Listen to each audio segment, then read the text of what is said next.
நம்பப்படுவைகளின் உறுதியும் காணப்படாதவைகளை குறித்த நிச்சயம். காணப்படாதவைகளை குறித்த நிச்சயம், இதுதான் விசுவாசம். ஸோ இப்படி ஒரு வாழ்க்கை வாழ்கிறதுங்கிறது சாதாரண விஷயம் இல்லை. ஆனால் அப்படி ஒரு வாழ்க்கை வாழ்கிறதுக்கு தேவனே உதவி செய்கிறாரு. ஏனென்றால் அவரே விசுவாசத்தை கொடுக்குறாரு, அவரே விசுவாசத்தை முடித்து வைக்கிறாருன்னு பார்க்கும்.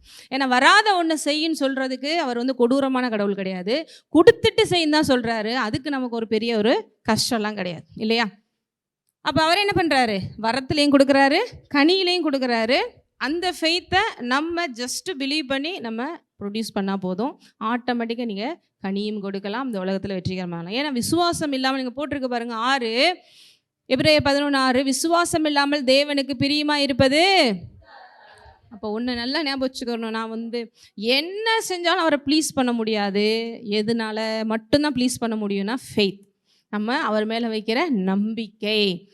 அதை விசுவாசம் இல்லாமல் தேவனுக்கு பிரியமாக இருப்பது, பிரியமாக இருக்க முடியாதுங்க அப்படின்னு சிம்பிளாக போடல, ஒரு நல்லா ஸ்ட்ரெஸ் பண்ணி போட்டிருக்காங்க. கூடாத காரியம் ஒன்று மட்டும் நடக்கவே நடக்காதுங்க. எது அப்படின்னா விசுவாசம் இல்லாமல் தேவன்கிட்ட ஒன்றும் நடக்காது அப்படிங்கிறத இங்கே சிம்பிளாக சொல்லுவோம். அது இப்போ விசுவாசத்தை பற்றி நம்ம தெரிஞ்சுக்கணுமா இல்லையானா தெரிந்து கொள்ள வேண்டியது அவசியம். இன்றைக்கி 100% நம்ம சொல்லலாம் இப்படிப்பட்ட ஒரு விசுவாசம் எத்தனை பேருக்குள்ளே இருக்குது. ஆனால் பயமாக இருக்குது. அப்படி ஏதாவது வார்த்தை வருதா? விசுவாசமே இல்லைன்னு அர்த்தம். 0 போட்டுக்கோங்க. விசுவாசத்தில் உங்களுக்கு என்ன மார்க் போட்டுக்கோங்க? 0 போட்டுக்கோங்க. அவ்வளோதான், ஒன்றும் பண்ண முடியாது. நம்புகிறேன் ஆனால் பயமாக இருக்குது, நம்புகிறேன் நடக்குமோ நடக்காதோ, நம்புகிறேன் ஐயோ இப்படிலாம் இருந்துச்சுன்னா உண்மையில் அங்கே என்ன இல்லை? விசுவாசம் இல்லை. விசுவாசத்தில் முட்டை மார்க் நம்ம போட்டுக்கணும், நமக்கு நம்மளே போட்டுக்கணும். ஆனால் விசுவாசிக்கிறவன் பதறான். வசனம் என்ன சொல்லுது? பதறான். அதாவது குழப்பம் வரலாம், நமக்கு சூழ்நிலைகளில் பயம் வரலாம். ஆனாலும் அந்த சூழ்நிலையில் எந்திரிச்சு நின்று அத்தனை ஓவர் கம் பண்ணி எழுந்து என்ன சொல்லணும்? என் தேவன் எனக்காக யாவையும் செய்து முடிப்பார் அப்படின்னு சொல்கிறத தான் பரலோகம் நோட் பண்ணுது. அவனுக்கு போடுப்பா மார்க், 100 மார்க் போடு. விசுவாசத்தில் 1 0 மார்க்கு அல்லது எத்தனை மார்க்கு?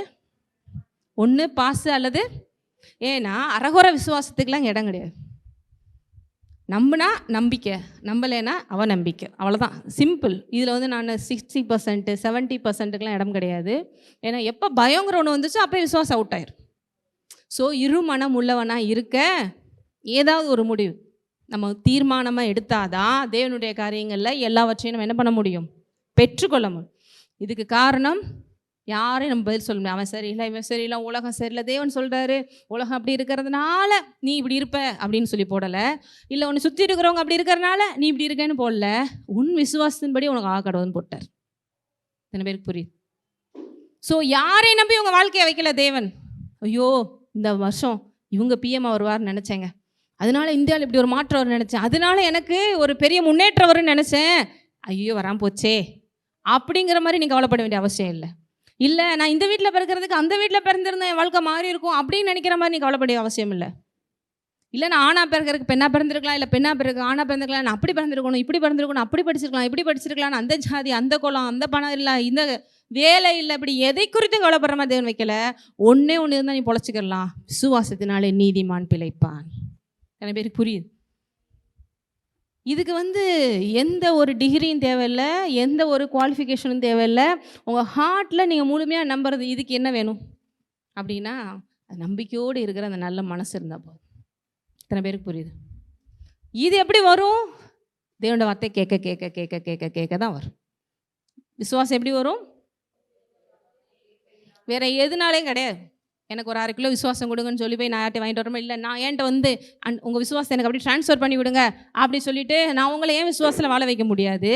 உங்களுக்குள்ளே இருக்கிற உங்கள் விசுவாசம் தான் உங்களுக்கு ஆசீர்வாதத்தை கொண்டு வரும். நிறைய பேருக்கு புரியுது? ஸோ இது எதுக்கு நம்ம தீர்மானமாக சொல்ல வேண்டியது இருக்குன்னா, ஒன்று நம்ம கடவுள் மேலே பழி போட மாட்டோம். செகண்ட் திங் நான் ரொம்ப பர்ஃபெக்ட்டுன்னு நினைக்க மாட்டோம். இந்த 2 இருந்துட்டாலே ஆட்டோமேட்டிக்காக உருப்பிட்டுருவோம். இத்தனை பேருக்கு புரியுது?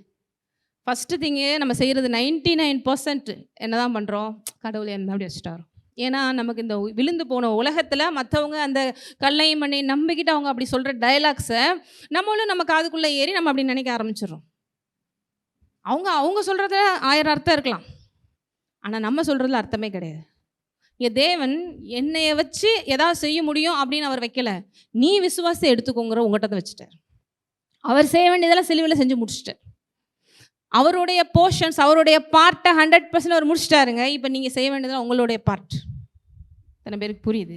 இதுதான் கிறிஸ்டியானிட்டி, இதுதான் கிறிஸ்தவம். நம்ம போய் மற்ற இடங்களில் போய் ஏதாவது கெஞ்சி கெதறி காலை பிடிச்சி அழுது உருண்டு பிறண்டு எதாவது பண்ணி இன்னைக்கு ஏதாவது ஒன்று வாங்கிட்டு வந்துடுவோம் அப்படிங்கிற இடத்துல வைக்கல. நீங்கள் வாயை திறந்து எனக்கு இது வேணும்னு கேட்குறதுக்கு முன்னாடியே எல்லாம் முடிந்தது என்று சிலுவையில் முடிச்சு வச்சுட்டாரு.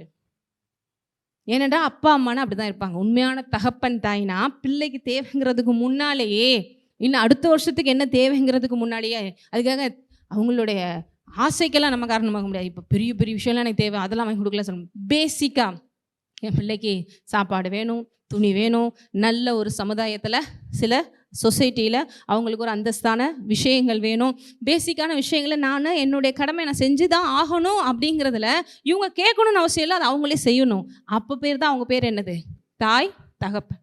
ஈவன் அது கோஆப்ரேட்டே பண்ணாமல் இருந்தால் கூட அதுக்கு புரிய வச்சு செஞ்சு எப்படியாவது கரைசித்து விட்டுறணுங்க, அதுக்கடுத்து எப்படியா பொழைச்சிக்கிடுவாங்க, நம்ம கண்ணுக்கு முன்னாடி எப்படியா நல்லா இருந்துட்டு போட்டுங்க அப்படின்னு நினைக்கிறது தான் யார்? தாய் தகப்பன்.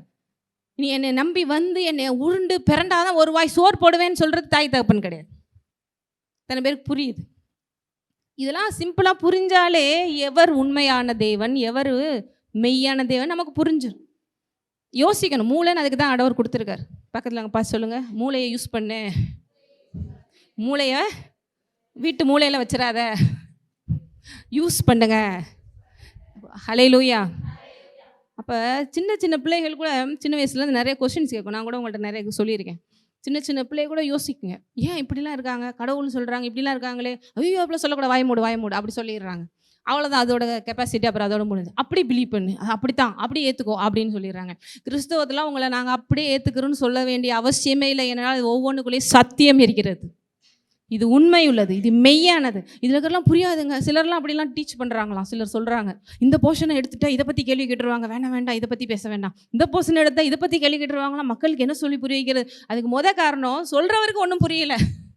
அவருக்கு மண்டையில் இருந்தால் தானே மற்றவங்களுக்கு கொண்டு போய் கொடுக்குறதுக்கு. இத்தனை பேருக்கு புரியுது? எனக்கு ப்ராப்ளம் சால்வ் பண்ண தெரிஞ்சாதான் அதை உங்களுக்கு ஸ்டெப்ஸ் பை ஸ்டெப்பாக போட்டு காமிச்சு இப்படி தான் வருது, இப்படி செய் அப்படின்னு சொல்ல முடியும். எனக்கு தெரியாமல் இருந்துக்கிட்டு நான் என்னமோ இதில் ஏதாவது ஒன்று சொல்லி கொடுத்துட்டு உங்களுக்கு கேள்வி கேட்டால் நான் என்ன பண்ண போகிறேன்னு தெரியாமல் இருந்துக்கிட்டு உங்களை குறை சொல்கிறதுல சபை எப்படி நடத்துறதுல அர்த்தமே இல்லை. அப்போ வேதத்தில் எதுவுமே மறைமுகமாக இப்படியே நம்பிட்டு போ அப்படின்னு சொல்கிற மாதிரி இல்லை. எல்லாமே சத்தியம் உள்ளது, ஜீவன் உள்ளது, உயிர் உள்ளது. ஹல்லேலூயா. ஏனென்றால் இந்த வார்த்தை தேவாதி தேவனுடைய. ஸோ இங்கே என்ன போட்டிருக்கு? விசுவாசம் இல்லாமல் தேவனுக்கு பிரியமாக இருப்பது கூடாத காரியம். தேவனிடத்தில் சேருகிறவன் அவர் தம்மை தேடுகிறவர்களுக்கு இந்த பலன் அளிக்கிறவருங்கிற அந்த ஒரு விசுவாசம் உங்களுக்கு இருந்தாலே நீங்கள் குறை சொல்ல மாட்டீங்க. யார? இத்தனை பேருக்கு புரியுது? வாயை திறந்து குறை வராது. கடவுள் ஏன் தான் அப்படி வச்சுருக்காரு, எப்போ தான் நடக்குமோ, அப்படியாகும் இப்படியாகும், ஏன்னா நான் விசுவாசிக்கிறேன், எனக்கு நடக்கும், எனக்கு நடக்காமல் யார் நடக்கும் அப்படின்னு சொல்கிறது தான் விசுவாசம். தம்மை தேடுகிறவர்களுக்கு பலன் அளிக்கிறவர் என்று இத்தனை பேருக்கு புரியுது? ஃபஸ்ட்டு தேவனுக்கு பிரியமாக இருக்கக்கூடாத காரியம், தேவனிடத்தில் சேருங்க. ஃபஸ்ட்டு அவர் உண்டு அப்படின்னு நம்பணும். அவர், ஏன்னா நம்ம இங்கே சர்ச்சுக்கு வரவங்க சிலர்லாம் என்ன ஒன்றுமே இல்லை, பிளெயினாக இருக்குது அப்படின்றாங்க. ஏன்னா இங்கே நம்ம ஒரு சிலைகளையோ இல்லை பேசிக்காக ஒரு சிலுவையாவது வைக்கமா அப்படின்னு, ஏன்னா நம்ம ஆளுக எல்லாத்தையுமே விக்கிரகமாக மாற்றி கும்பிட்டுறாங்க. இன்னும் சொல்ல போனால் அவ்வளோ பெரிய தேவனை, வானம் பூமியும் கொள்ளாத தேவனை நம்ம எப்படி ஒரு சின்ன இடத்துக்குள்ளே அடைச்சி வைக்க முடியும்? அடைச்சி வைக்கவும் கூடாது, அது விக்கிரக வழிபாடாகவும் போயிடும். இன்னொன்று லிமிட், அவ்வளோதான். அவர் இந்த இவ்வளோண்டு கை வச்சிருக்காரு, இவ்வளோன்னு மூஞ்சி வச்சிருக்காரு, இவ்வளோ தான் கடவுள். உங்களை விட சில சின்னதாக தான் இருக்குது. இப்போ கடவுள் உங்களோட ரொம்ப சின்னவரா? ஸோ அவர் எந்த விஷயத்தில் நம்ம அடக்க முடியாது. அவர் பெரியவராக இருக்கிறாரு, பரலோகத்தில் வாசம் பண்ணிக்கிறாரு. வசனம் சொல்லிக்கிறது அவர் பாதபடி, அதாவது பரலோகத்தில் அவர் உட்கார்ந்துருந்தா அவரோட பாதபடி தான் பூமியா. வானம் அவர் சிங்காசனம், பூமி அவருடைய பாதப்படி. அவ்வளோ பெரிய தேவனை போய் நம்ம இப்படி அடைச்சி வச்சு இதான் சர்ச்சுக்குள்ளே இந்த உட்காந்துருக்காரு வாங்கன்னு சொல்ல முடியும். ஆனால் இந்த இடத்துல அவர் வீற்றிருக்கிறார், இந்த இடத்துல அவர் வீற்றிருக்கிறார். இந்த இடத்துல அவரோட பிரசனம் நிரம்பி இருக்கிறது. இங்கே மட்டும் இல்லை, இந்த டைமில் இப்போ உலகத்தில் எல்லா இடத்துலையும் சர்வீஸ் நடந்துகிட்ருக்கும். யூஎஸில் நடக்கும், யூகேயில் நடக்கும், எந்தெந்த மூலை முடுக்கலாம் எல்லா இடத்துலையும் அவர் இருக்கிறார். அங்கே சிலருக்கு அங்கே ஈவினிங்காக இருக்கும், சிலருக்கு நைட்டாக இருக்கும், சிலருக்கு ஆஃப்டர்நூனாக இருக்கும், ஆனால் எல்லா இடத்துலையும் அவர் இருக்கிறார். ஏன்? பாதாளத்தில் படுக்க போட்டாலும் நான் இருப்பேன்னு சொல்கிறாரு தாவீது. சொல்கிறார் 139ஆம் சங்கீதத்தில், உமக்கு மறைவா நான் எங்கே ஓடுவேன், உம்முடைய சமூகத்தை விட்டு எங்கே போவேன்? அப்பேற்பட்ட தேவனை நான் இங்கே வந்து அடைச்சி வச்சுட்ருக்க முடியாது. ஆனால் சிலருக்கு வந்து அதை பார்த்தா தான் இருக்காருங்க கடவுள் அப்படின்னு நம்பிக்கை வருது. ஆனால் நீங்கள் ஆவிக்குரிய கண்ணை தண்டு பார்த்தீங்கன்னா அவரை நீங்கள் என்ன பண்ணலாம், பார்க்கலாம். ஃபஸ்ட்டு என்ன பண்ணணும், அவர் இருக்கிறார்னு விசுவாசிக்கணும். செகண்டு, அவரை தேடுறவங்களுக்கு அவர் பலன் அளிக்கிறார்னு விசுவாசி. இந்த 2 இல்லைன்னா ஒன்றும் வாங்க முடியாது ஆண்டவர்கிட்ட. என்ன பண்ண முடியாது. உங்களையே இப்போ ஒருத்தவங்க நம்பினாதான், நம்பி நீங்கள் இதை செய்வீங்கன்னு நினச்சி உங்கள்கிட்ட வந்தாதான் நீங்கள் அவங்களுக்கு ஏற்பாடு பண்ணி வச்சது உங்களுக்கு கொடுக்க முடியும். ஒரு எக்ஸாம்பிளுக்கு இன்றைக்கி மதியம் நீங்கள் வந்து கூப்பிட்றீங்க உங்கள் வீட்டுக்கு, ஒரு சாம்பிளுக்கு சொல்கிறேன், ஒரு பிரியாணியை போட்டுட்டு வாங்க சிஸ்டர்னு கூப்பிட்றீங்க. அப்போ நான் என்ன பண்ணணும், உங்களை நம்பணும். இன்னொன்று, கொடுக்கக்கூடியவங்க தான், போனால் எம்டியாக அனுப்பிட மாட்டாங்க அப்படிங்கிற நம்பிக்கையே வேணும். அதனால் எம்டி பண்ணி, வயிறை எம்டி பண்ணி நான் வரணும் நம்பிக்கையோட. ஒருவேளை அவங்களெல்லாம் நம்ப முடியாதுங்க, அடுத்து அப்படியே போனாலும் அதெல்லாம் கொடுப்பாங்க நம்பிக்கை இல்லைங்க அப்படின்னா, ஒரு நீங்கள் செஞ்சு வச்ச பிரியாணி யாருக்கு கிடைக்காது? இத்தனை பேருக்கு புரியுது சில விஷயங்கள்லாம். பிரியாணி இருக்குவாங்க, நீங்களும் செஞ்சு வச்சுருப்பீங்க, ஆனால் நான் விசுவாசித்து வராததுனால யாருக்கு லாஸ்? எனக்கு லாஸ். நானே நினச்சிட்டு இருக்க வேண்டியதான், அவங்களாம் நம்ப முடியாது, அவங்களாம் கொடுக்க மாட்டாங்க, அப்படின்னாலும் இது பண்ண முடியாது. இப்படியே நிறைய பேர் அவங்கவுங்களே கடவுளை பண்ண நினச்சிக்கிட்டு அதெல்லாம் நடக்காதுங்க, அதெல்லாம் எப்படிங்க நடக்கும், அப்படியே போனாலும் இப்படிலாம் கிடைக்கிற கஷ்டம், உட்காந்துட்டு இருங்கப்பா. யாருக்கு வேணும்? நிறைய பேருக்கு புரியுது. தேவன் சொல்கிறாரு, நான் எல்லாத்தையும் ஏற்பாடு பண்ணி வச்சுட்டேன், ஃபஸ்ட்டு என்னை நம்பு, அப்புறம் நான் கொடுப்பேன், நம்பு, அது உனக்கு கிடைக்கும். நீ வந்து ஜஸ்ட்டு எடுத்துகிட்டு போயிட்டே இரு, பந்தி ஆயத்தம் செய்யப்பட்டிருக்கிறது. கிறிஸ்தவங்கிறது இவ்வளோ தான். விசுவாசம் இல்லாமல் கிறிஸ்தவம் கிடையவே கிடையாது. ஏதோ நம்ம பாடுபட்டு செஞ்சு ஜஸ்ட் பிலீவ், ஜஸ்ட் அது கஷ்டமாக இருக்கா? ஆனால் அப்படிப்பட்ட இந்த உலகத்தில் வாழ்கிறேன், நான் அந்த உலகத்தில் வேற மாதிரி ஓடிட்டுருக்கான். அதனால் நம்மளை பார்த்தா பைத்தியமாக இருக்கு, என்ன இப்படியே சொல்லிட்டு இப்படி உட்காந்துட்ருக்கீங்க, இதெல்லாம் என்னங்க நடக்கும் அப்படின்னு சொல்லிட்டு. ஆனால் அப்படிப்பட்ட ஒரு லைஃப் ஸ்டைல் வாழ்ந்தவங்க தான் இந்த விசுவாச வீரர்கள். அதில் நான் லாஸ்ட் ஒரு 2 வீக்ஸாக காமிச்சேன். விசுவாசம் இருந்தால் ஆட்டோமேட்டிக்காக என்ன வந்துடும், கீழ்ப்படிதல் வரும். ஆனால் கீழ்ப்படியாமை பெரிய அளவிற்கு நாசமோசத்தை ஏற்படுத்துது. சவுல் கீழ்ப்படியாமல் போய் எப்படி மிஸ் பண்ணுறாரு. இத்தனைக்கும் first king Solomon, worldly appreciate பண்ணப்பட்ட ஒரு மனிதன். ஆனால் அவர் என்ன ஆகலை, விசுவாச வீரர்கள் பட்டியலில் வரல. அப்போ தாவீது வர்றாரு அப்படின்னு காமிச்சு. போன வாரம் என்ன காமிச்சோன்னா, இந்த சாலமோனுக்கு தாவீது சொல்கிறார், எப்பா நீ எப்படிலாம் ஆண்டவர் வார்த்தையை பிடிச்சுக்கிறணும், என்ன இதயம் வேணும்னு கேட்க சொல்லி ப்ரேயர் பண்ண சொன்னேன்.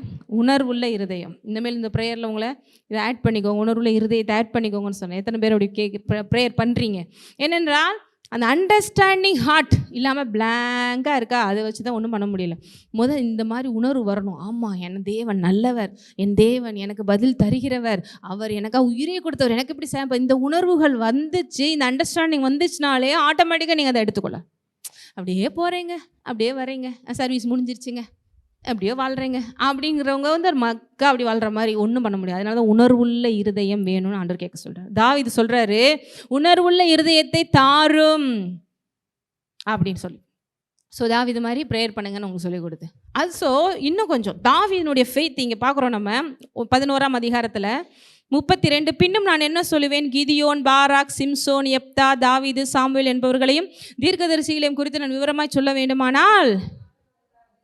நம்ம ஒருத்தவங்களே பார்த்துட்டு வரோம். இங்கே மெயினாக இப்போ தாவீது பார்க்குறோம். தாவீதினுடைய விசுவாசத்தை பற்றி எத்தனை பேர் சிம்பிளாக சொல்ல போனால் இந்த கதையில் வச்சு சொல்லிடலாங்க அப்படின்னு நினைக்கிறீங்க? கோலியாத் இத்தனை பேர் தாவீது உண்மையிலே விசுவாச வீரர்கள். இந்த கோலியாத் விஷயத்தில் நம்ம கண்டுபிடிக்க முடியும் அப்படின்னு சொல்கிறது காரணம் என்ன அப்படின்னா, 1 சாமுவேல் 17:37 எடுத்துக்கோங்க. எல்லாருக்கும் தெரிஞ்சது தான், ஆனால் செய்கிறது தான் கஷ்டம். 1 சாமுவேல்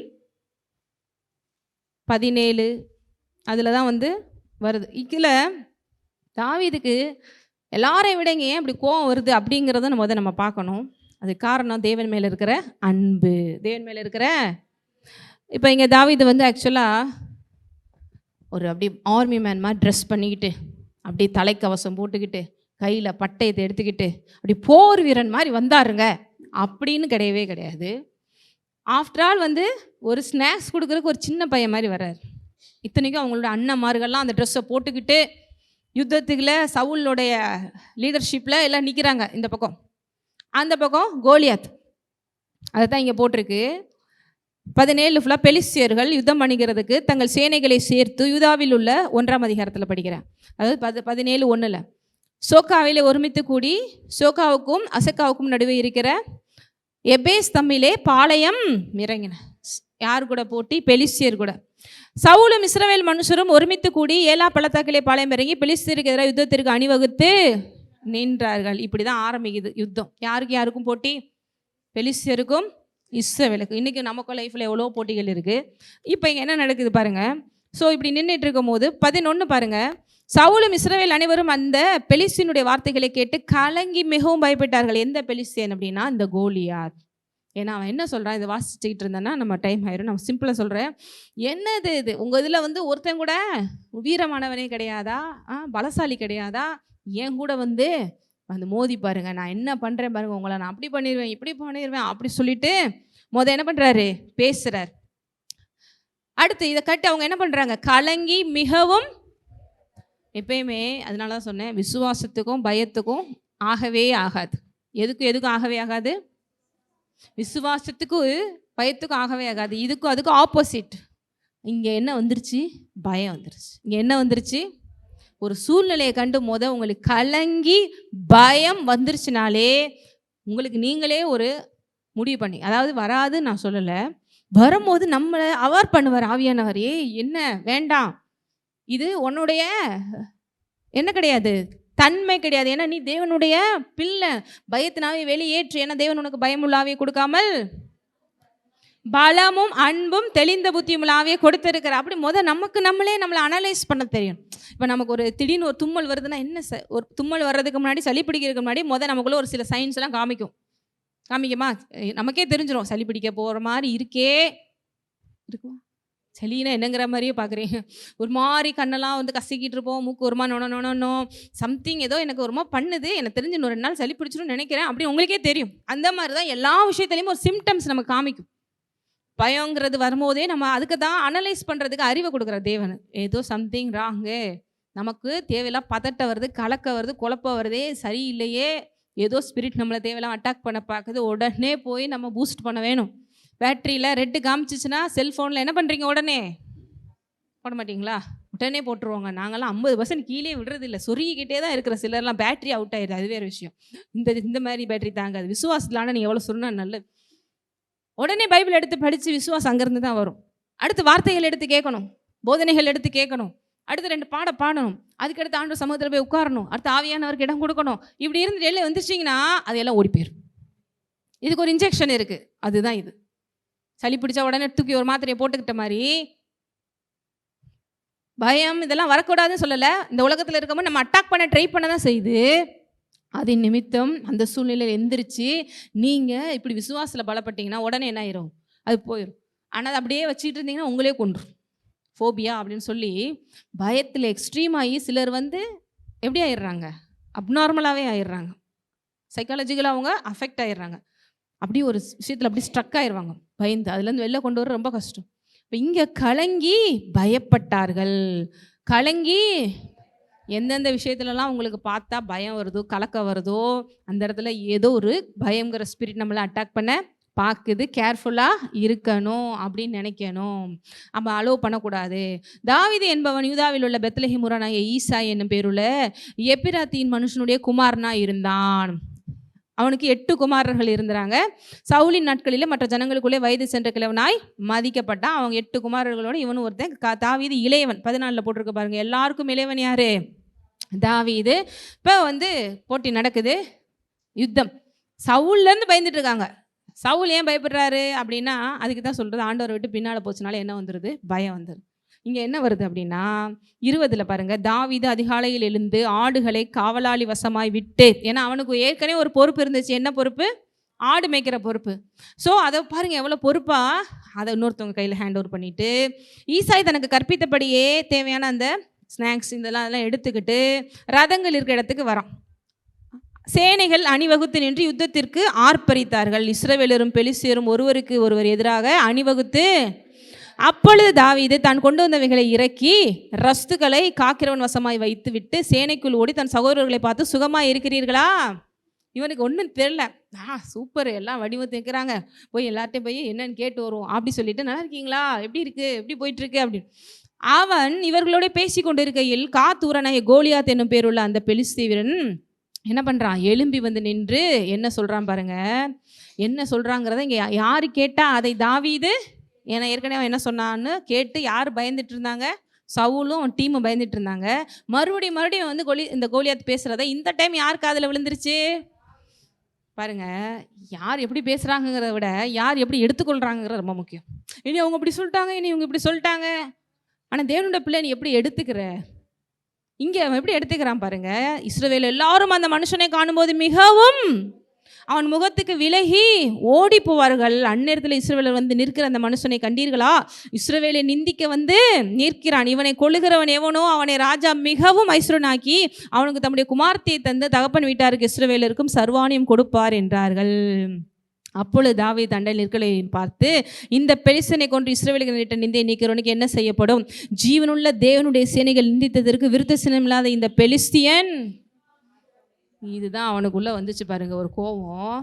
இதெல்லாம் செய்வீங்களா? செய்கிறது ஒரு பக்கம், ஆனால் அவனுக்குள்ள ஊரே பார்த்து பயப்படுற ஒரு மனுஷன் மேலே இவனெல்லாம் ஈஸியாக ஹேண்டில் பண்ணிடலாம் அப்படின்னு ஒரு அசால்ட்டான நம்பிக்கை. அது ஏன் அந்த இடத்துல போட்டிருக்கு?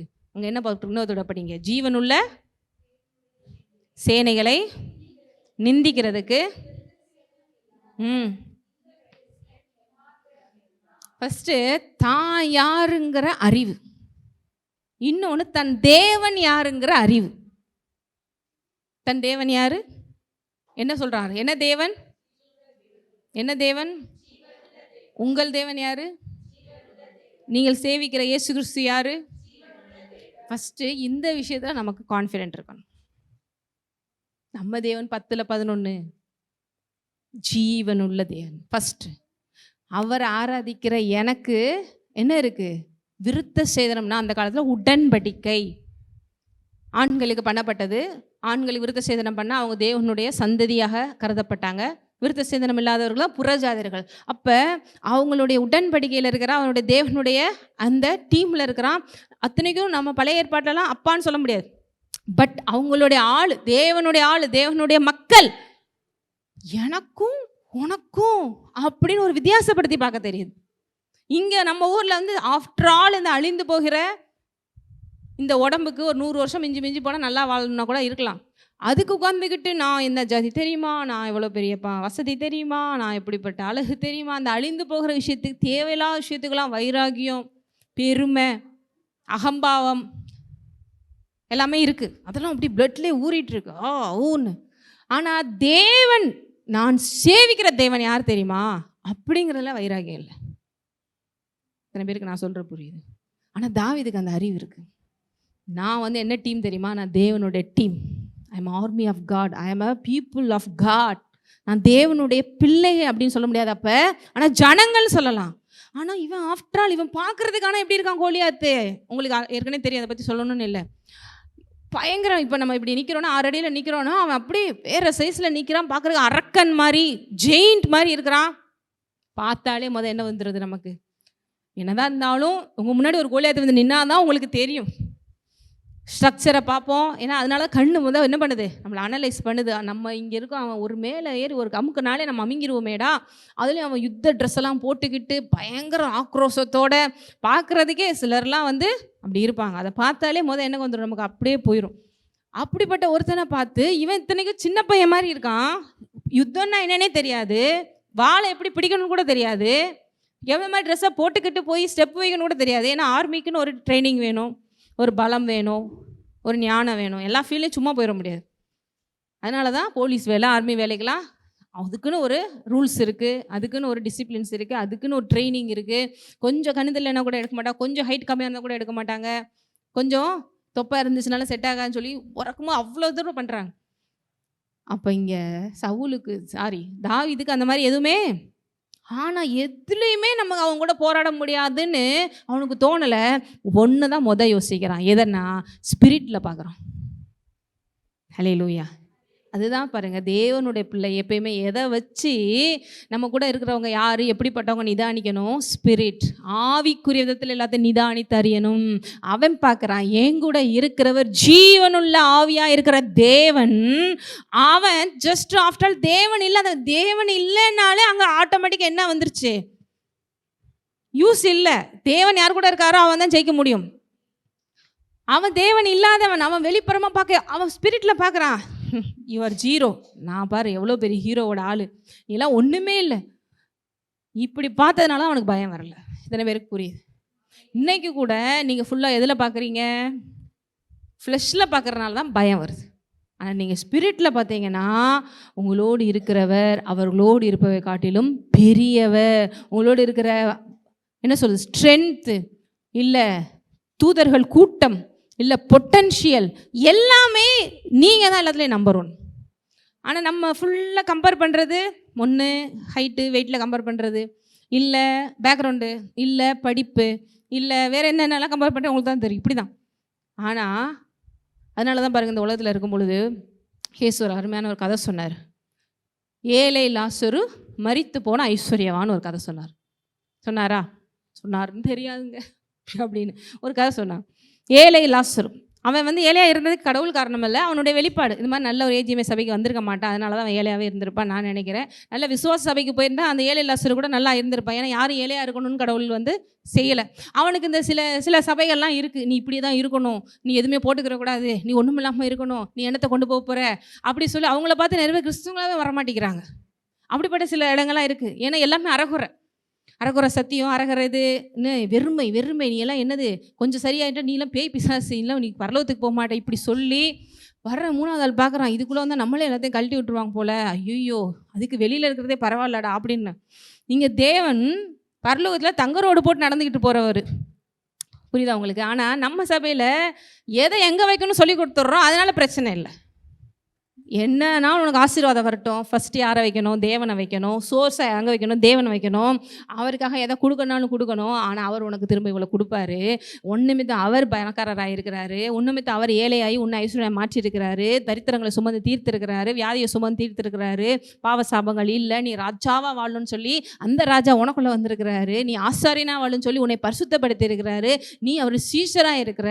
இப்படிலாம் சொல்லி கொடுக்கும்போது எது மேலே தேவையில்லாமல் டைவர்ட் ஆகாது. அப்படி ஆனாலும் அவர் கொண்டு வந்துடுவார். இத்தனை பேருக்கு புரியுது? ஆனால் அந்த பாவம் இந்த லாஸ்ட்டுக்கு அந்த காலத்தில் நல்ல சபையில்லைன்னு நினைக்கிறேன், பரவாயில்ல ஏழையாகவே இருந்துட்டான். ஆனால் ஒன்று ஆண்டவர் ஏற்றுக்கிட்ட ஒரு ஆளாக இருந்ததுனால இறந்தவொன்னே எங்கே போயிடறான்னா பரலோகத்துக்கு போயிடறான். எப்பயுமே நீங்கள் ஆண்டவர் ஏற்றுக்கிட்டு அதுக்கடுத்து நீங்கள் இதில் இருக்கிற வாக்குத்தத்தங்களை நம்பி சோந்தரிக்காருக்கும் உங்களுடைய சாய்ஸ். நான் சொன்ன மாதிரி பிரியாணி வந்து சாப்பிட்றதும் சாப்பிடாதும் என்னுடைய சாய்ஸ். இல்லை அங்கே பிரியாணி வேஸ்ட்டாக போயிடும் எனக்கு, இல்லைன்னா அந்த பிரியாணி எடுத்து யாருக்காவது நீங்கள் என்ன பண்ணுவீங்க, வர்ற மாதிரி தெரியல வேறு ஒன்றுன்னு வேறு யாருக்காவது கொடுத்துருவோம், பாவம் அப்படின்னா கொடுத்துருவோம். ஆண்டவர் அப்படி தான், தெரிந்து கொள்கிறவர்கள் கம்மி தான், அழைக்கப்பட்டவர்களோ பலர் அப்படி சொல்லிட்டு அடுத்து கொடுத்துட்றாரு. அப்படியே இஸ்ரவேலருக்குலாம் வர வேண்டிய ஆசீர்வாதத்தை புறஜாதிகள் நம்ம எடுத்துட்டோம். இன்னும் அவங்க உட்காந்துட்டு இருக்காங்க, பிரியாணி வரும், மெசையா வருவாருன்னு சொல்லிட்டு நம்பாமல் உட்காந்துட்டு இருக்கிறாங்க. ஸோ இங்கே என்ன பிரச்சனை அப்படின்னா விசுவாசம் இல்லை. இந்த லாசருக்கு ஒரு வகையில் என்ன பண்ணிடுறாரு, பரலோகத்துக்கு போய் ஆபிரகாம் அடியில் போய் உட்காந்துடுறாரு. என்னதான் இருந்தாலும் அங்கே நம்ம போனால் ஆபிரகாம் அடி தான். அப்புறம் தான் யோசிப்போம், இந்த ஆபிரகாம் இப்படி செல்வ சீமானாக இருந்து நம்ம போய் இப்படி பரதேசியாக வளர்ந்துட்டு வந்துருக்கோமேடா, லாசருக்கு தோணி இருக்கும். அதெல்லாம் ஒன்றும் பைபிளில் நோட் பண்ணல, ஏன்னா சொல்ல வர கான்செப்ட் வேறு. இங்கே ஒருத்தர் ஐஸ்வர்யவான் இருந்தான். ஏன்னா ஐஸ்வர்யவானாக இருந்தாலே நிறைய பேர் என்ன நினச்சிடுறாங்கன்னா, பாரு இப்படி இருக்கான் பார்த்தியா, அவன் ஆண்டவரை நம்பலைன்னா கூட இப்படி போகிறான் பார்த்தியா, வர்றான் பார்த்தியா. ஏன்னா பிசாசும் கொடுக்கும், நான் ஏற்கனவே சொல்லியிருக்கேன், கொடுக்காமல் இருக்காது, கொடுக்கும். ஆனால் மொத்தமாக என்ன பண்ணிடும், உருவிட்டு விட்டுரும். அந்த ஆடு நல்லா வளர்க்கும், ஏன்னா வெயிட்டெல்லாம் நல்லா போட்டால் தான் நமக்கு சண்டே ஆனால் விற்க முடியும் மட்டன் ஷாப்பில். ஸோ அந்த ஆடுக்கு நல்லா தான் கொடுக்கும். கொடுத்துட்டு எப்போ பிடுங்கணுமோ பிடுங்கிடும். அதெல்லாம் வந்து நிறைய விஷயங்கள் உங்களுக்கு தெரியும். கொடுக்கறது மீன்ஸ் ஏதோ அவன் உருவாக்கி கொடுக்க மாட்டான், சில விஷயங்கள் அப்படியே, ஏன்னா எடுத்தோடனே ஒன்றுமே இல்லைன்னு சொன்னால் நீங்கள் பிசாசை கண்டுபிடிச்சிருவீங்கல்ல. அதனால் சில விஷயங்கள்லாம் அதிசயங்கள் அற்புதங்கள் நடக்கிற மாதிரி அப்படிலாம் பண்ணி சில லாஸ் எல்லாம் அதில் சொல்லி கொடுத்து மேலே கொண்டு போயிட்டு அப்புறம் அவனுக்கு தேவையில்லைங்கும் போது யூஸ் பண்ணிட்டு தூக்கி போட்டுட்டு போயிட்டே இருப்பான். அந்த இடத்துல வேற ஆள் இன்னொருத்தன் முட்டாள் வந்து மாட்டுவான், அவனை யூஸ் பண்ணுவான். ஸோ இந்த உலகத்தில் வந்து சம்பாதிக்கலை அப்படின்னு சொன்னால் அதுக்கு என்ன பண்ண முடியாது. ஒன்று கிறிஸ்தவங்க சம்பாதிக்கலைன்னு தேவனுக்காரனாக இருக்காது, இல்லை கிறிஸ்தவன் இல்லாதவன் சம்பாதிக்கிறதுனால அவன் கடவுள் கொடுத்துச்சுன்னு கிடையாது. இங்கே சில விஷயங்கள் சிலர் தெரிஞ்சு வச்சுருக்கிறாங்க. ஆனால் ஆண்டவரை தெரிந்து கொள்றதா இங்கே ரொம்ப முக்கியங்கிறதா இங்கே பாயிண்ட். இவன் தெரிஞ்சு வச்சுருக்கிறான் யார், ஆண்டவரை ஏற்றுக்கொண்டிருக்கிறான் லாசரு. இவன் ஐஸ்வர்யவான், ஏற்றுக்கொள்ளாதவன், கடைசி வரைக்கும் அவன் ஏற்றுக்கொள்ளாமே நரகத்துக்கு போயிட்டான்னு போட்டிருக்கு. அங்கே போனால் ஒரே நரகத்தில் எப்படி இருக்கும், குழுன்னு இருக்குங்க, உங்களுக்கு தெரியாதா அப்படின்னு சொல்கிற மாதிரி பார்க்குறீங்க. இப்போ ஒரு மே மாதம் அடித்த வெயிலே நமக்கு தாங்க முடியல. நான்லாம் யோசித்து பார்த்தேன், ஆஹா இதுவே தாங்க முடியலன்னா எப்படி தான் நரகம் இருக்குமோ அப்படின்னு.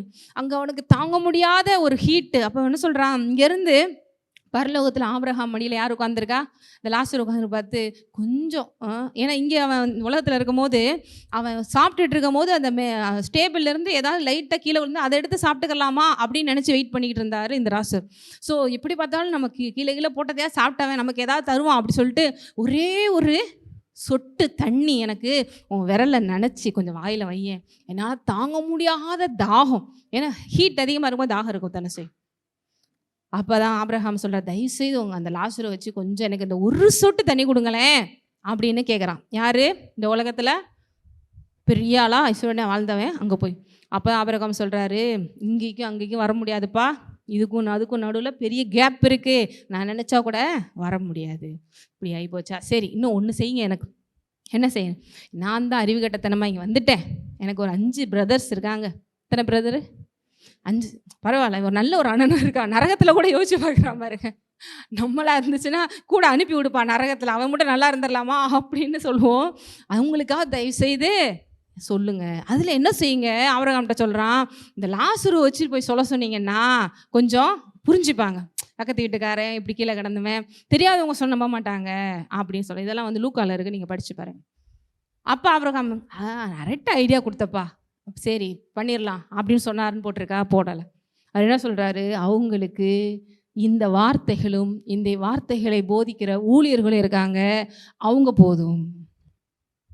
இன்னொன்று சொல்கிறாரு, அவங்க பேச்சையே கேட்கலனா ஒருத்தன் மரித்தவன் உயிரோட எழும்பி போய் சொன்னாலும் கேட்க போகிறது இல்லைப்பா.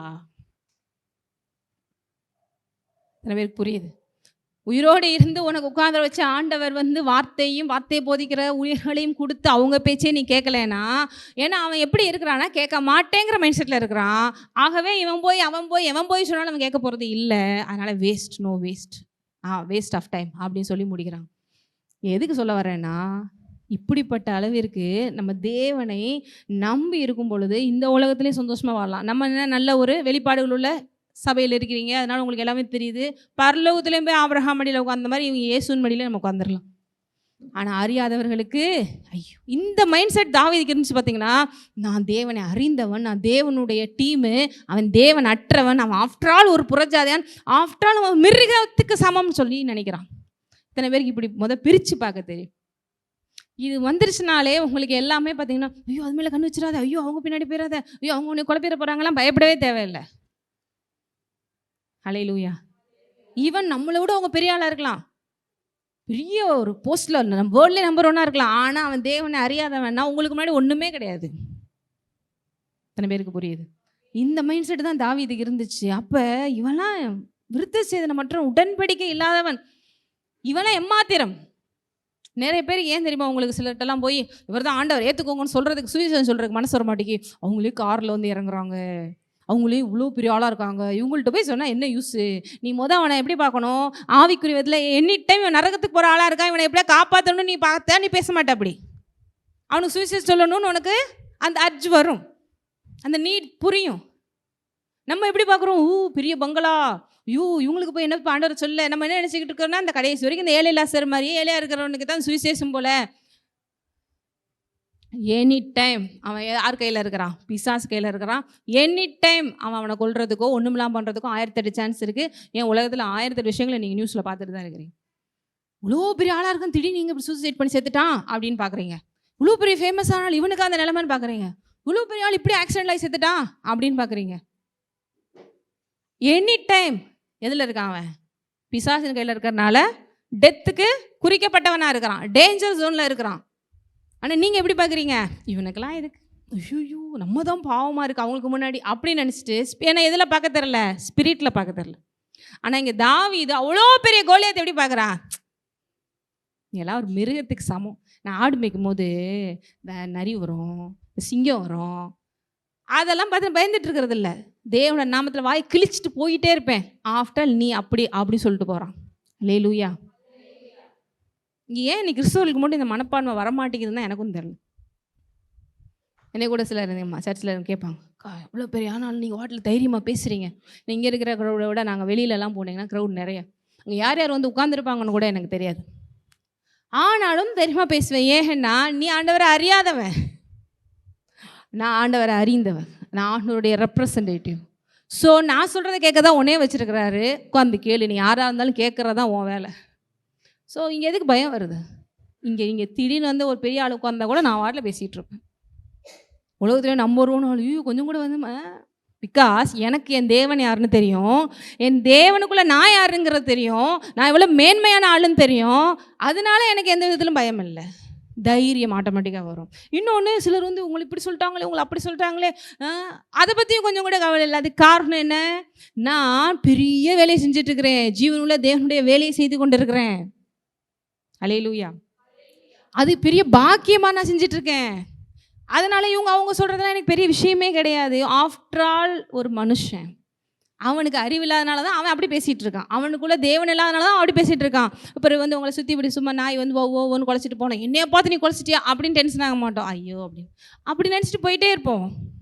ஏன்னா அவன் ஆவி இல்லாதவன், தேவனுடைய ஆவி இல்லாதவன். Just after all. இத்தனை பேருக்கு புரியுது. ஆனால் எதை சீரியஸாக எடுக்கணும்? தேவன் சொல்லிட்டாரா சீரியஸாக எடுக்க தெரியணும். தேவன் சொல்லிட்டாரு.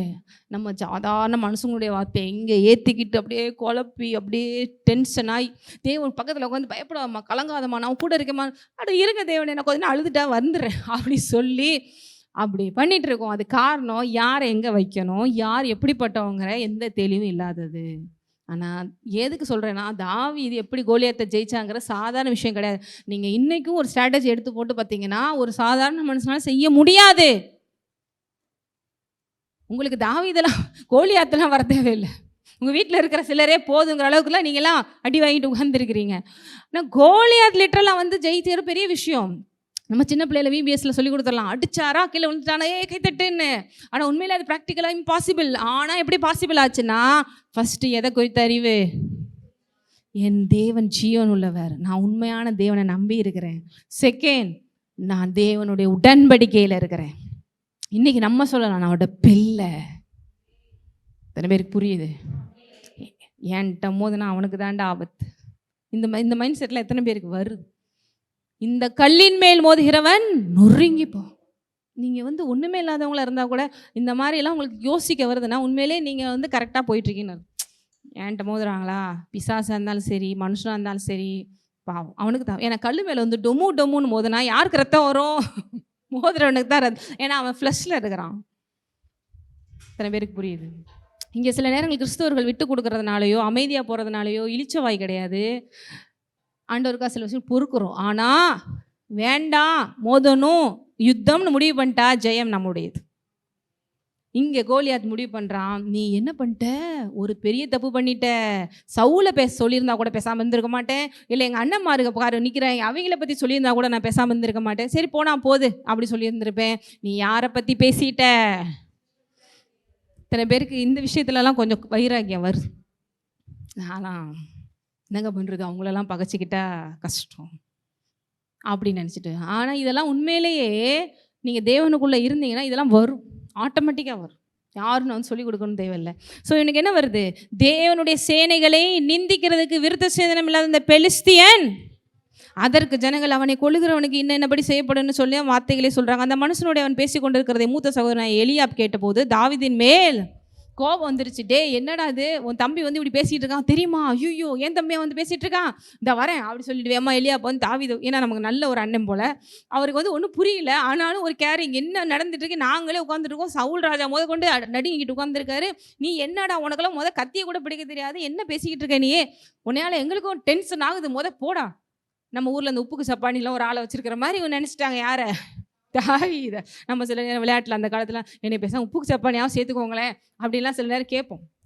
அப்படி கூட சேர்க்க மாட்டாங்க சில நேரங்கள். நீ வேண்டாம் அடுத்ததுக்கு தான் வா அப்படின்னு அப்படி நினச்சிட்டாங்க. யாரை? தாவீதை. அதுக்கு சொல்கிறேன் பாருங்க, அந்த கொஞ்சம் ஆடுகளை நீ யார் வசத்தில் விட்டாய், யுத்தத்தை பார்க்காலோ வந்தாய், உன் துணிகரத்தையும் உன் இருதயத்தின் அகங்காரத்தையும் நான் போய் ஆடு மேய்க்கிற வேலையை பார்க்காம இந்த கொஞ்சம் ஆடு எங்கடா போட்ட, அப்பா திட்டு வர்றா போடா, இங்கே வந்துக்கிட்டு என்னடா பண்ணிக்கிட்டு இருக்க, உனக்கு என்ன துணிகரம், என்ன அகந்த, அப்படி இப்படின்னு நம்ம ஊரில் நீங்கள் எப்படிலாம் பேசுவீங்களோ அப்படிலாம் நீங்கள் போட்டுக்கோங்க. இங்கே வந்து சுத்த தமிழில் இருக்கிறனால தெரில, அப்படி இப்படின்னு போட்டு திட்டுறான். அதற்கு தாவீது, நான் இப்பொழுது செய்தது நான் வந்ததற்கு முகாந்திரம் இல்லையா என்று சொல்லி அவனை விட்டு வேறு இடத்துக்கு திரும்பி அந்த பிரகாரமாகவே கேட்டான். அவனை முடிவு பண்ணிட்டான், இப்போ அண்ணனாவது யாராக இருந்தாலும் போயிட்டு வாங்க, எனக்கு ஒரு தீர்மானம் வந்துருச்சு, இங்கே நான் ஒரு கை பார்க்காம இருக்க போகிறேன், நீ என்ன பேசிகிட்டு இருக்க, என்கிட்ட கேட்டுட்டு இருக்க, நான் தெளிவாக தான் இருக்கேன்னா. சில நேரங்கள் இதனால தான் பாருங்கள், ஆவிக்குரிய விஷயங்களில் வயசை வச்சு நீங்கள் யாரும் எடை போடக்கூடாது. யாரை வச்சு எடை போடக்கூடாது? சிலர் வருவாங்க, பாஸ்டர் என்ன ஒரு 50 வயசுக்கு மேலே இருப்பாங்க, நரைச்ச முடியோட, அப்படிலாம் இருந்தால் தாங்க அக்செப்டபிள். இல்லை ஒரு அங்கி போட்டிருக்கணும், அப்படிலாம் இருந்தால் தாங்க கொஞ்சம் பாஸ்டர். இல்லை கொஞ்சம் 70 வயசில் இருந்தால் நல்ல முதிர்ச்சியான பாஸ்டர். நான் ஏசு இந்த உலகத்தில் 30வது வயசில் ஊழியத்தை ஆரம்பித்தார். 30 to 33 வருஷம் வாழ்ந்தார். எப்படி இருந்திருப்பார்? எங்கே தான் இருந்திருப்பார். அவரை பார்த்து நீங்கள் வேணாம்னு சொல்லிட்டு போய் உங்களுக்கு தான் லாஸாக இருந்திருக்கும். இன்றைக்கி இப்படி தான், என்ன சின்ன வயசாக தெரியும், உங்களுக்கு என்ன தெரிஞ்சிருக்கும்? எனக்கு தெரிஞ்சு உங்களுக்கு பெருசாக எக்ஸ்பீரியன்ஸ் இருக்கான்னு நினைக்கிறேன். அதுதான் தெரில, எங்கே பார்க்க தெரில, ஆவியில் பார்க்க. அப்புறம் பார்க்குறது ஆண் பெண், இவங்க பெண், இதெல்லாம் கஷ்டம். இதெல்லாம் வந்து எப்படிப்பட்டது அப்படின்னா அறகுறை. இதெல்லாம் எப்படிப்பட்டது? அறகுறை. நீங்கள் சிம்பிளாக தெரிஞ்சு வச்சுக்கோங்க. ஆனால் நீங்களாம் பார்த்தீங்கன்னா கரெக்டாக புத்திசாலியாக கரெக்டான இடத்துல வந்து உட்காந்துருக்கீங்க. ஹல்லேலூயா.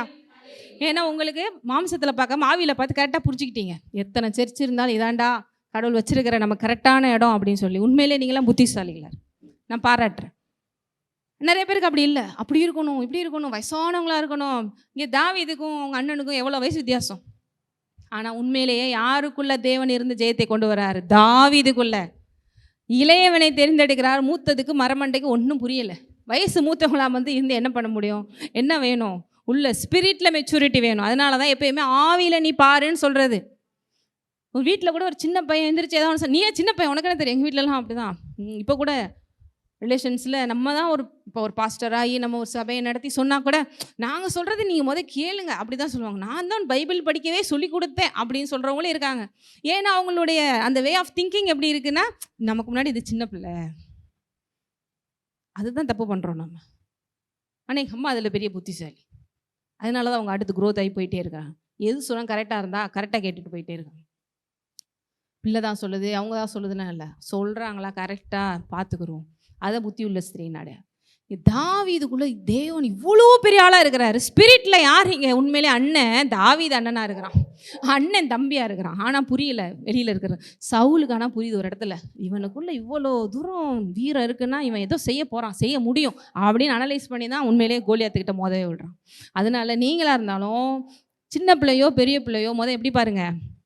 ஸ்பிரிட்டில் பாருங்கள். உட்காந்துக்கிட்டு வயசு ஐடென்டிஃபை பண்ணிகிட்டு இருக்கிறது, உட்காந்துக்கிட்டு வெளியில் பார்த்துட்டு இருக்கிறது, இவங்களுக்கு என்ன தெரியும் அவங்களுக்கு என்ன தெரியும், இப்படிலாம் இருந்தால் சிம்பிளாக ஒன்று யோசிச்சுக்கோங்க. ஃபஸ்ட்டு என்ன வேர்டு வரணும்? அது அரைக்குறை, அதான் ஒன்றும் புரியலை அப்படின்னு.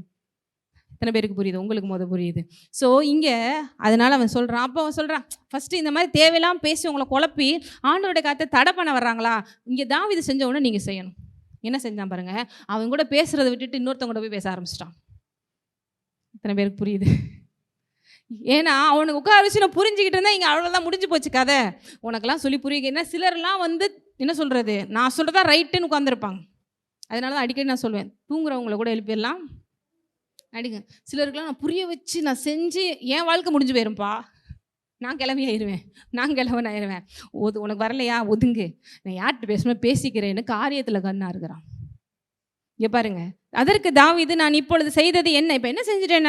நான் வந்த முகாந்திரம் இல்லையா என்று சொல்லி அவனை விட்டு வேறொன்னிடத்தில் திரும்பி அந்த பிரகாரமாகவே கேட்டான். ஜனங்கள் முன்போலவே உத்தரவு. ஏன்னா எப்பயுமே சொந்த வீட்டில் இருக்கிறவங்க நம்மளை பெருசாக மதிக்கிறது கஷ்டம். இயேசுவே அதான் சொல்கிறார், சொந்த ஊரில் தீர்க்கதரிசி மதிக்கப்படுறது இல்லை. இயேசுவே அப்படி தான் பண்ணாங்க. நீங்கள் என்ன இப்படி செஞ்சுட்ருக்கீங்க அப்படி செஞ்சுட்ருக்கீங்க அப்படின்னு. அப்புறம் உயிர் தெழுந்த பிறகு தான் நம்பவே ஆரம்பிக்கிறாங்க. அதனால இவங்ககிட்டலாம் உட்காந்து பேசுறது வேஸ்ட்டு, நம்ம வேறு வேலையை பார்ப்போம் அப்படின்னு சொல்லி பக்கத்தில் ஒருத்தன்ட்ட கேட்டு சொல்லுங்கள் என்னெல்லாம் நடக்குது.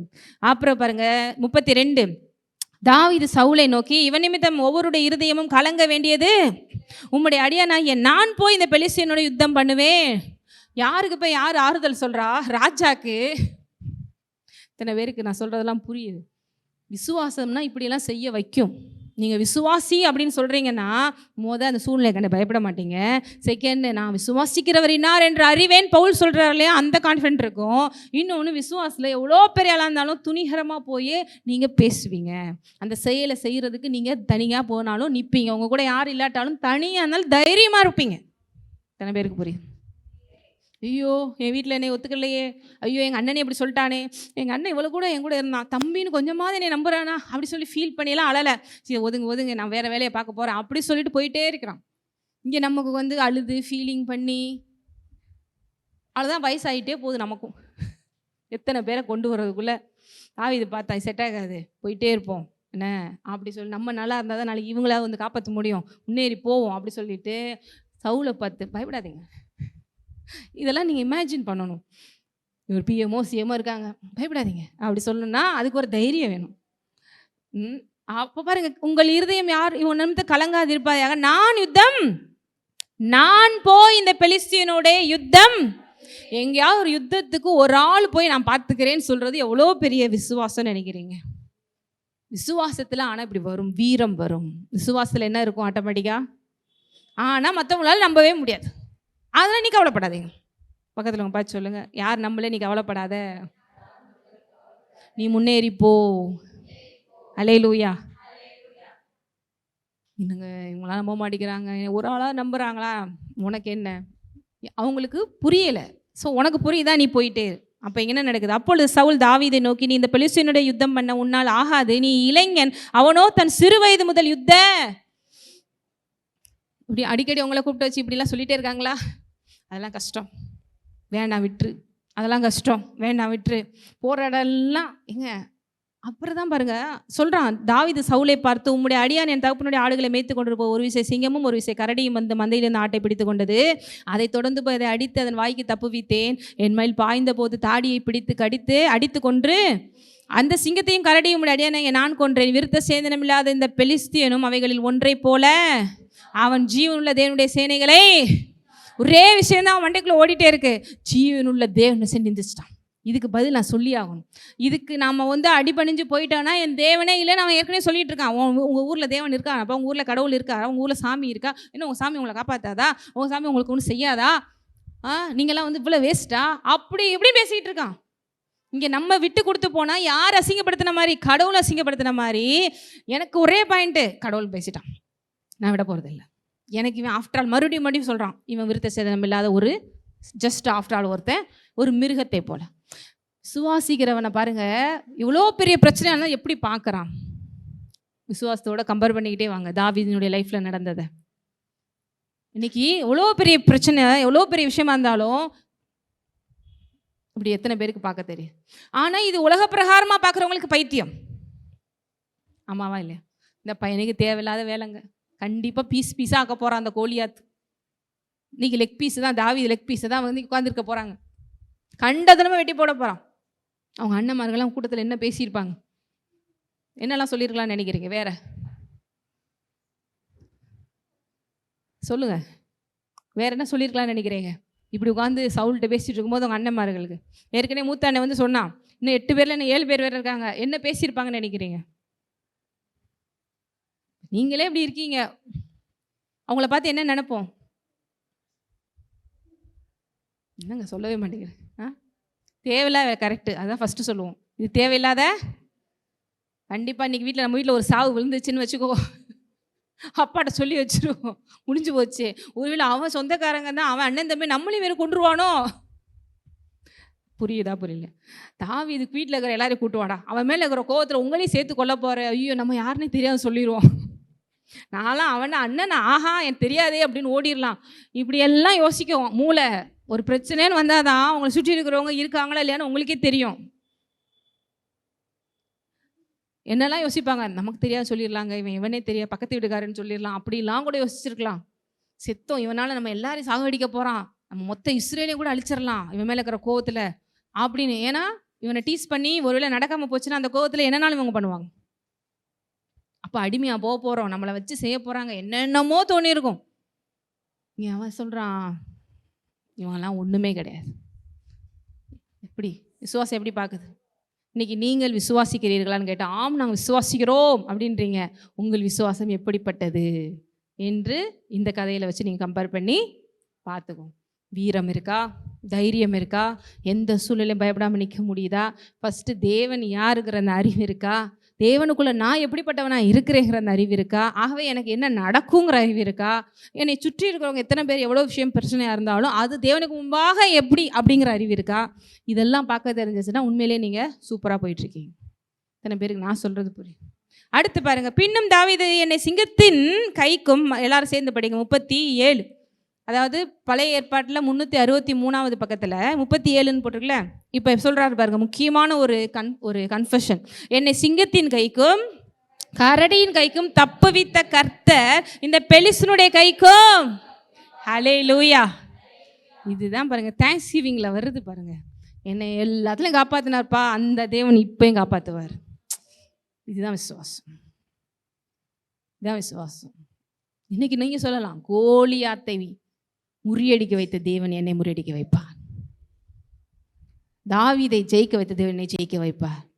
எவ்வளோ சாட்சி இருக்குது உங்கள் லைஃப்பில். ஒன்றுமே நடக்க சாட்சி இல்லைனா கூட அத்தனை சாட்சி இருக்குது. அதனால தான் இது சாட்சி புத்தகம், இந்த பைபிளே. இதில் இருக்கிறத வச்சே நீங்கள் எவ்வளோ பிலீவ் பண்ணி பேசலாம். எதுவும் என்னை அணுகாது, எதுவும் என்னை செய்வா, ஏன்னால் என்னை தப்புவிக்கிற கர்த்தர் எனக்கு கூட இருக்கிறாரு. இப்படி சொல்கிறான் பாருங்க. சவுலே, ராஜா பயப்படாதீங்க. யார்கிட்ட? ராஜாட்ட. இந்த மாதிரி இவன் பார்க்குறான், இவன் இப்படி பேசிகிட்டு இருக்கான். அவங்க அண்ணன்மாரு கூட பார்க்குறதுக்கு ஜாண்டா இருக்காங்க, ஒன்றும் பேச மாட்டேங்கிறாங்க. அப்போ சொல்கிறான் பாருங்க, அப்பொழுது சவுல் தாவீதை, அப்போ கர்த்தர் உன்னோட கூட. சவுலுக்கே விசுவாசம் அப்படி ட்ரான்ஸ்ஃபர் ஆயிடுச்சு. கொஞ்சம் நேரத்தில் தாவீது கூட பேசிக்கிட்டே இருந்து, உண்மையிலே நான் சொல்கிறேன், நீங்கள் நல்ல விசுவாசத்தில் இருந்து பேச அவங்க கூட இருக்கிறவங்க கொஞ்சம் கொஞ்சமாக கன்வின்ஸ் ஆக ஆரம்பிச்சிருவாங்க. ஆனால் நீங்கள் விசுவாசிக்காமல் இருந்தீங்கன்னா அவங்களோட சேர்ந்து நீங்கள் கன்வின்ஸ் ஆயிடுவீங்க.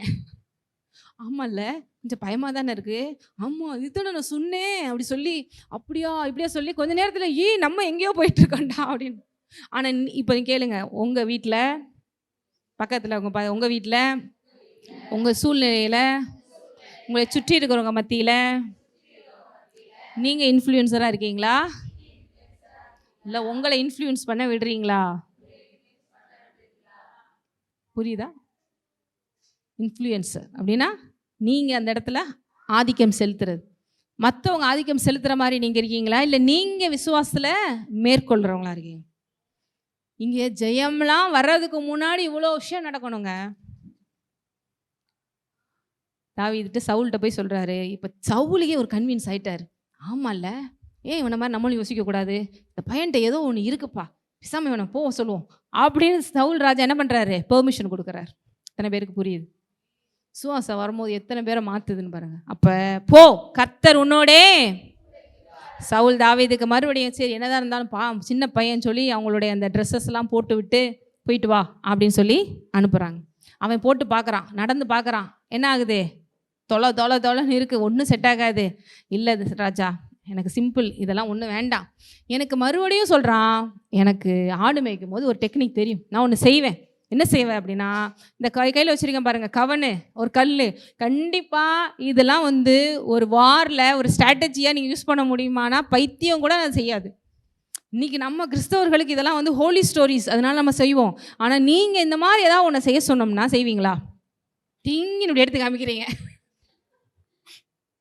ராஜா, ஐயோ எங்கே இருந்துடா கூட்டம் வந்தீங்க வேணா யோசிப்பாரா? யோசிக்கமா, என் வீட்டில் இதில் கொஞ்சம் மரக்கலன்றதாடா உன் தம்பி, இவ்வளோ தூரம் நல்லா தான் பேசிக்கிட்டு இருந்தான், ஆனால் இப்போ ஒரு ஆயுதத்தை எடுத்து காமிச்சா பாருங்க, எனக்கு இதையுமே பிடிச்சிருச்சு அப்படின்னு யோசிப்பீங்களா இல்லையா? எங்கே ஆயுதத்தை காமின்னு இதெல்லாம் நீங்கள் யோசிக்கணும் பாருங்க. தேவனுடைய ஸ்ட்ராட்டஜியெல்லாம் அப்படி சிரிக்கிற மாதிரி இருக்கும், அப்படியே நமக்கே ஆனால் அவனுக்கு இல்லை ராஜா இது போதும், கல் இது போதும், இது பாப்பா போதும், சரி என்னால் நம்பவே முடியல. ஆனாலும் மனுஷன் இவ்வளோ தீவிரமாக ஒருத்தன் பேசிகிட்டு இருக்கான். இதில் இந்த ராஜாவை ஒரு வகையில் பாராட்டணும். பரவாயில்ல, நம்மளை இன்றைக்கி சாகடித்தாலும் பரவாயில்ல, இவனை அனுப்புவோம் அப்படின்னு அவனுக்குள்ள விசுவாசம் வந்துருச்சு. இதெல்லாம் நீங்கள் யோசிச்சு பார்க்கணும். சிரிப்பாக வர்றதுனா நாங்கள் பிபிஎஸ்லாம் எப்படி சொல்லிக் கொடுப்போம்னா அப்படி சொல்லிக் கொடுப்போம். ஏன்னா சின்ன பிள்ளைகளுக்கு அதெல்லாம் புரியாது. ஆனால் நமக்கு இதெல்லாம் பார்த்துட்டு எவனா உங்கள்கிட்ட நீங்கள் ஒரு ராஜாவாக இருக்கும்போது கேட்டாலே, இந்த கீழ் பக்கத்துலேருந்து வந்துருச்சா, எங்கேருந்து வந்துருச்சுன்னு தெரியலையே, இப்படிலாம் பேசிட்டாலே இதே அப்படின்னு நம்ம நினைக்க சான்ஸ் இருக்குது. ஆனால் தேவனுடைய விஷயங்கள் இந்த உலகத்துக்கு பைத்தியமாக தான் இருக்கும். தேவனுடைய விஷயங்கள் உலகத்துக்கு எப்படி இருக்கும்? யோசிக்கவே தெரியல. சரியான பைத்தியக்கிட்ட மல்லு கட்ட வேண்டியிருக்கே. நம்மளை சுற்றி இருக்கிறவங்களாம் நம்மளை பார்த்து ரொம்ப டென்ஷன் பண்ணுற மாதிரி தான் நம்மளோட இது இருக்கும். ஆனால் அங்கே தான் பாருங்கள் ஸ்ட்ராட்டஜி இருக்குது. ஏன்னா தேவன் உங்களுடைய பட்டயத்தினாலேயோ உங்களுடைய ஞானத்தினாலே மகிமைப்படுகிறல்ல, விசுவாசத்தினாலே மகிமைப்படுகிறவர். அவர் பார்க்குறாரு, என் பிள்ளை பாரு எப்படிலாம் நம்புது, இதெல்லாம் ஒன்றுமே இல்லை, கடவுளை என்னை காப்பாற்றுவார்னு சின்னதாக டாய்ஸ் எடுத்துகிட்டு நிற்கிது பாரு, அப்படி பார்த்துக்கிறார் விசுவாசத்தை. எத்தனை பாருங்க, புரியுதா உங்களுக்கு? அது ஒரு சின்ன ஆஃப்டர் ஆல் ஒரு டூல், யுத்தத்தில் பெரிய ஒரு ஆளை அடிக்கிறதுக்கெல்லாம். ஆனால் அவன் எடுத்து காமிக்கிறான், பாருங்க என்கிட்ட கவனும் கல் இருக்குது, நான் இதை வச்சு தான் அடிப்பேன், பார்த்துக்கிறேன் அப்படின்னு பாருங்க. இங்கே பெலிஸ்தியன் பாருங்க, அதை பார்த்துட்டு இன்னும் கொஞ்சம் ஓவராக பேசுகிறான். யாரை? ஏன்னா அவனுக்கு டென்ஷன் ஆயிடுச்சு. டே என்னை கொஞ்சமாவது மதிங்கடா, என்னை அடிக்கிறதுக்கு ஒரு 10 பேர் வருவீங்கன்னா அதுவும் வரல, சரி ஆஃப்டர் ஆல் சின்ன பையன் அனுப்புறீங்க, அவன்கிட்ட ஒரு 4 இதாவது கொடுத்து அனுப்புவீங்க, என்னை பார்த்து உங்களுக்கு அவ்வளோ கேவலமாக போச்சா? அவனுக்கு டென்ஷன் ஆயிடுச்சு. ஏன்னா இவ்வளோ சீப்பாக நீங்கள் ட்ரீட் பண்ணுறீங்க, என்ன பண்ணுறேன் பாரு அப்படி சொல்லிட்டு 43 படிங்க. பெலிஸ்தியன் தாவீதை பார்த்து, நான் என்னடா நான் கல் எடுத்துகிட்டு வந்துட்டு இருக்கேன். அவனுக்கு டென்ஷன், ஈகோ அவனுக்கு. அவர்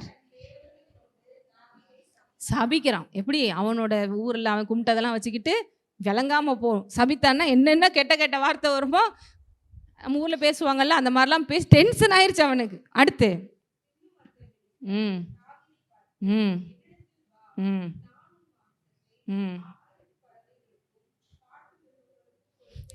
பாருங்க, இப்போ என்ன சொல்கிறான் பாருங்க. வா, இப்போ எனக்கு எவ்வளோ வெறி இருக்குது தெரியுமா? கொலை வெறியாக இருக்குது. உன்னை நான் என்ன பண்ண, பீஸாக பிச்சு ஆகாயத்து பறவைகளுக்கு காட்டு கொடுக்க போகிறேன், என்னை நீ ரொம்ப டென்ஷன் பண்ணிட்டடா அப்படி சொல்லி இப்படி ஒரு ஸ்டேட்மெண்ட். ஆப்போசிட்லேருந்து உங்களுக்கு சூழ்நிலையில் இப்படியும் எதிர்ப்புகள் வரும். நீங்கள் நினைக்கலாம் நமக்கு எப்போவுமே ஃபேவராக வரும், நான் ஜபிச்சுட்டு போயிட்டேன் பாருங்க, இப்போ பாருங்க எப்படி எனக்கு எல்லோரும் கன்வின்ஸ் ஆகி வராங்க அப்படின்னு.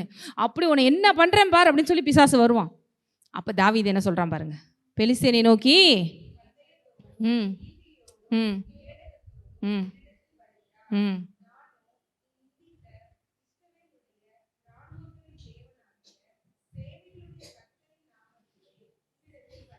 ம் ஹல்லேலூயா. பாருங்க, இதுதான் விசுவாசிக்கிறவன் என்ன சொல்லுவான், என்ன நடக்க போதோ அதை சொல்லுவான். நடந்து முடிஞ்ச பிறகு சொல்றது விசுவாசம் இல்லை, நடக்க போறதுக்கு முன்னாடி நம்பப்படுகிறவர்களின் உறுதியும் காணப்படாதவைகளை குறித்த என்ன சொல்றாரு, இன்றைக்கு தேவன் உன்னை என் கையில் விசுவாசம். கொஞ்சம் நாளைக்கு நான் போய் ராஜா ஒரு 2 தடவை ட்ரை பண்ணிட்டு வந்துட்டுமா, கரெக்டாக கல்லு படுதான்னு சொல்லிட்டு நான் என் தேவனுடைய நாமத்தில் வரேன். அதுதான் அங்கே அவன்கிட்ட பாயிண்ட். நீ நிந்தித்த பத்தியா ஒரு இஸ்ரவேலின் தேவன், அவருடைய நாமத்தில் நான் வரேன், இன்னைக்கே நீ செத்த. இத்தனை பேர் சொல்றீங்க இதுதான் விசுவாசம். நடந்து முடியல, நடக்கிறதுக்கு முன்னாடி இதான் நடக்கும்னு சொல்றதான் விசுவாசம். ஏன்னா என்னால் இல்லை, அவரால் நடக்க போகுது. அதே மாதிரி நடந்துச்சா? 47 கர்த்தர் பட்டயத்தினால மீட்டினார், ரட்சிக்கிறவர் அல்ல, இந்த ஜனங்கள் எல்லோரும் அறிந்து கொள்ளும் யுத்தம் அவர் உங்களை எங்கள் கையில். 49 லாஸ்ட்டில் பாருங்க, தன் கையை சரி ஃபர்ஸ்ட்லே அடைப்பக்கத்திலே போட்டு அதிலிருந்து ஒரு கல்லை எடுத்து கவனிலே வைத்து சுழற்றி பெலிஸ்தரின் நெற்றியிலே பட, அந்த கல் நெற்றியிலே பதிந்து போனதுனால் அவன் தரையிலே முகங்குப்புற முடிஞ்சிச்சா? இங்கே ஒரு பெரிய விஷயம், கல் போய் எங்கே பதிஞ்சிச்சு? நெற்றின்னு சொன்னாங்க. நெற்றியில் பதிஞ்சோன்னே எப்பவுமே எப்படி விழணும்னா பின்னாடி விழணும். ஆனால் பின்னாடி இருந்து அடித்தவர் கர்த்தர், ஆகவே முன்னாடி விழுகிறான். யுத்தம் கர்த்தருடையது. விசுவாசித்து நீங்கள் போக வேண்டியது மட்டும்தான் நம்ம வேலை. அங்கே யுத்தத்தை செய்ய வேண்டிய யாரோட வேலை? இத்தனை பேர் தாவீதோட பேரை விசுவாச வீரர்கள் பட்டியலில் கொண்டு வந்து கரெக்டுன்னு சொல்கிறேன். நம்ம எல்லோரும் எழுந்து நேரம்